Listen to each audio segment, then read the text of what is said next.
బుచ్చిబాబు గారు sir sir sir అందరూ మీ గురించి సినిమాలో అది తీశారు అని అంటున్నారు, కానీ నాకు ఒక మాట బాగా నచ్చిందండి. ఒక చిన్న కాంట్రవర్సీ వచ్చినప్పుడు యూజువల్లీ అండర్ ప్లే చేస్తే అందరూ మర్చిపోతారు అనే యాటిట్యూడ్ ఎక్కువ ఉంటుంది మన ఇండస్ట్రీలో. బట్ మీరు ఓన్ చేసుకుని దానికి అపాలజీ చెప్పారు కదా, అది నిజంగా చాలా బాగా నచ్చిందండి. చాలా తక్కువ మంది డైరెక్టర్లు డేర్ చేస్తారు. Thank you sir. పైగా ఇష్యూ కూడా అలాంటిది. నాకైతే ఆ ఒక్కటే నచ్చలేదు సార్. Thank you sir.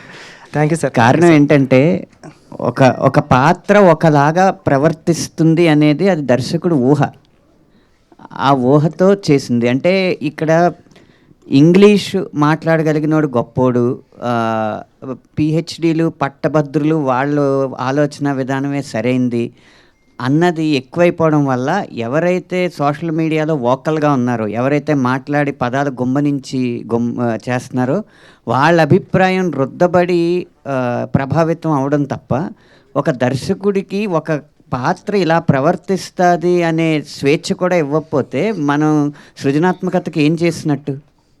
ఇప్పుడు అంటే అదేంటది వైటల్ అట్రాక్షన్, లేకపోతే హార్మోనల్ రియాక్షన్స్, ఇలాంటి పెద్ద పెద్ద పదాలు వాడితేనేమో చాలా ఈస్థెటిక్గా తీసినట్టు ఆసమ్ అంటారు.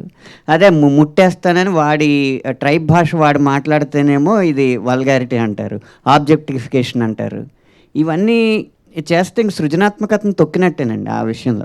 బుచ్చిబాబు గారు ఎంతో సంస్కారంతో వారి మనోభావాలు దెబ్బతిన్నాయన్న ఉద్దేశంతోనో, లేకపోతే ఎవరిని బాధ పెట్టకూడదు, ప్రజాస్వామ్యం అంటే 49:51 కాదు 99:1 అయినా కూడా తప్పే అన్న ఉద్దేశంతో ఆయన సారీ చెప్పి ఉండొచ్చు. కానీ ఇలాగే జరుగుతూ ఉంటే తర్వాత డాక్యుమెంటరీలకు తప్ప ఇంకా కమర్షియల్ సినిమాల్లో గొప్ప పాయింట్ చెప్పలేం. లేదులేండి, అదే మీరన్న ఆ సంస్కారం ఏదైతే ఉందో దాన్నే అప్రిషియేట్ చేస్తున్నాను. నేనేమి వాళ్ళు కరెక్ట్ ఏం రాంగ్ అనే ఆ డిబేట్లో ఇది మామూలుగా అంటే హీరోయిన్ క్యారెక్టర్ చాలా సూపర్ క్యారెక్టర్ అండి.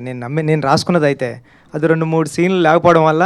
అంటే నాకు ఎందుకు అనిపించిందంటే, రామ్ చరణ్ గారి క్యారెక్టర్ ఒక దాంట్లో ఇలా కమర్షియల్గా బిహేవ్ చేస్తారు, నెక్స్ట్ సీన్లోనే విలన్స్ ఏదో చేస్తుంటే అడ్డుకుంటారు. అండ్ సెకండ్ హాఫ్లో అమ్మాయికి ఏదైతే రీజన్ చెప్తాడో ఇమీడియట్గా అమ్మాయి రెస్పాండ్ అయిపోతుంది కదా, ప్రాబబ్లీ ఏదో. అదే సార్, ఆ 2 సీన్లు అండి ఇప్పుడు యాడ్ చేసాం సార్. ఆ 2 సీన్లోనే ఆ 2 సీన్లు యాడ్ చేయడం. సార్ కూడా వచ్చారు నిన్న, చూశారు, అన్న ఎంత బాగుంది కదా అన్నారండి. కొద్దిగా లెంత్ భయపడి తీసామని సార్. ఎక్కడ ఇట్లాంటి కామెంట్స్ ఇట్లాంటి విమర్శలు వచ్చినప్పుడు దాన్నే ఎక్కువగా మాట్లాడుకుంటున్నారు, కానీ మీరు చెప్పిన సబ్జెక్ట్ అనేది డివియేట్ అయింది.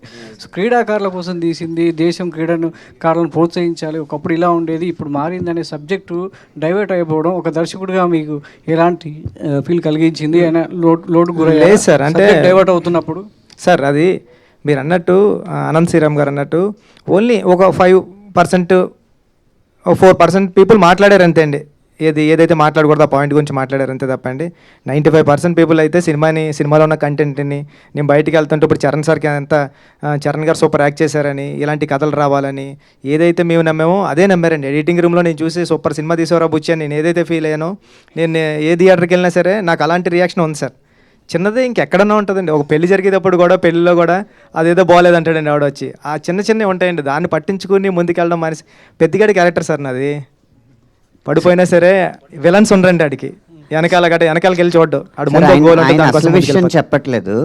నిన్న టీ తాగడానికి వెళ్ళినప్పుడు భర్తలతో సహా వచ్చిన కొంతమంది మహిళలు ఆయనతో ఏమన్నారు తెలుసా? మీరెందుకు సార్ సారీ చెప్పారు, మాకేమంత ఇబ్బంది అనిపించలేదు, మిగతా సినిమాలు అన్నిటికంటే కూడా చాలా పద్ధతిగానే ఉంది, మీరు అంత ఎందుకు స్పందించారు, అంత సారీ ఎందుకు చెప్పారు అని అడిగారండి మహిళలు.